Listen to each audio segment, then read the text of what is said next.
hingga RM500 hingga RM700 untuk mendapatkan set kuali dan periuk berkualiti tinggi seperti yang kami tawarkan sekarang. Tetapi kini, anda berpeluang memiliki peralatan yang diidamkan oleh chef-chef dunia dan pakar masakan antarabangsa dengan promosi hebat Media Shop. Segalanya cuma RM169. Dapatkan sekarang sebuah kuali Eco-Ramic dari Korea yang bernilai RM180 dan sebuah periuk masakan berkualiti antarabangsa yang bernilai RM200. Nilai sebenar kedua-dua produk hampir RM380. Tetapi kini dengan tawaran eksklusif di Media Shop, kedua-dua hanya RM169. Bukan itu saja, dengan setiap pembelian eksklusif ini, percuma sebuah periuk wok masakan dengan kualiti yang hebat untuk merebus dan memasak bernilai RM250 bersama sebuah penutup kaca anti-wap yang berkualiti hebat sesuai digunakan untuk ketiga-tiga produk Eco-Ramic ini. Percuma. Rebutkan tawaran hebat ini hanya di Media Shop dengan harga istimewa RM169. Tunggu apa lagi? Telefon sekarang di nombor yang tertera di skrin. Tidak dapat dimiliki di tempat lain, hanya di Media Shop.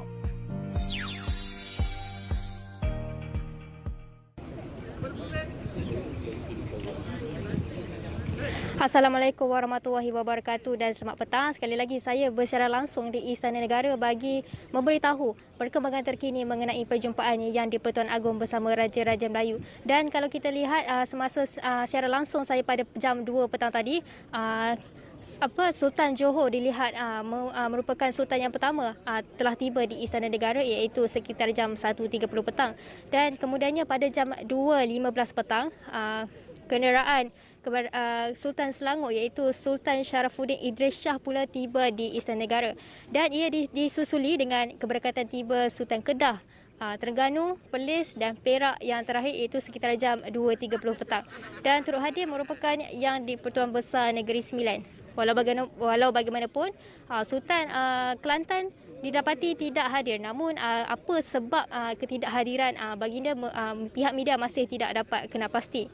Dan sekali lagi diingatkan, perjumpaan hari ini merupakan hanya melibatkan Raja-Raja Melayu tanpa pelibatan sebarang mana-mana ahli politik. Dan kalau boleh saya nak kongsikan, kalau boleh juru kamera kita zoom sikit helikopter di belakang saya sekarang tu, di mana dipercayai helikopter tersebut telah pun mendarat sebanyak 2 kali di Istana Negara, iaitu yang pertama pada pukul 12 tengah hari dan yang kedua pada pukul 3 petang.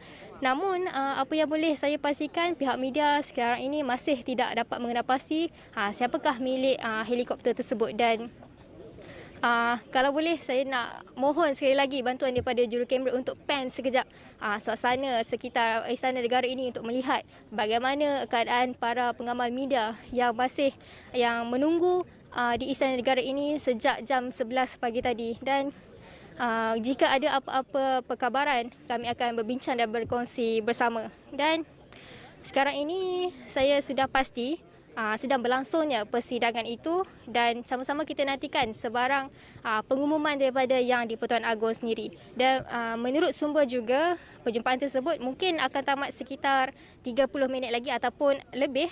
Dan adakah kita bakal mendapat kata putus daripada Yang di-Pertuan Agong hari ini ataupun tidak, sama-sama kita nantikan.